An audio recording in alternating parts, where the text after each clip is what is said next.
Chip shortages. I mean, it's there. We're dealing with it. What are you going to do about it? You know, our executive team has been pretty amazing when it comes to chip shortages. It's really being proactive. We've been seeing this for the last couple of years. We're no different than any other vendor.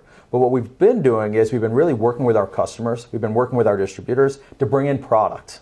Everyone's using the same chips. We can't just say, hey, Extreme has a shortage, Cisco has a shortage, Arista. We all have the same problem.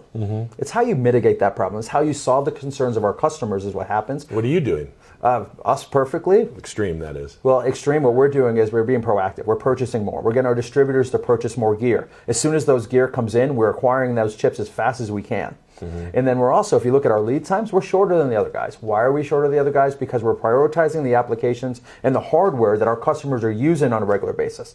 We're not prioritizing chips for a product that people aren't buying. And that is key, is understanding our customers. And I really feel that our executive teams, Ed Meyercord, Joe Vitalone, all of them understand our customer base. They're in the dirt. They're in the fight with us. And I think they're bringing all that hardware that they need a little bit quicker than the other guys. But it's still work in progress. Yeah, I can see where it would be. I certainly feel like the effort to fulfill has definitely been there, from distribution on the way down into our hands. But fundamentally, 2024 is fast approaching, and we are working through a cycle that's expected to stretch for a little bit of time, isn't it? Right? Well, you know, we don't know what we don't know. That is the problem that we have in this business. We don't know what we don't know.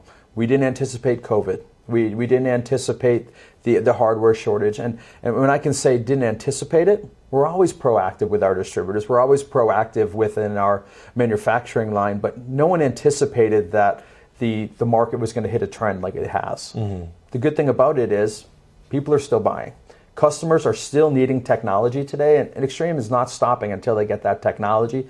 While it might take a couple extra months along to get that technology, we're there for you. We're extending the legacy period for devices. We are bringing in Cloud IQ Site Engine. Not only does that bring in third-party devices, it extends the life of that legacy gear that you have before while you're waiting for that new technology to come out.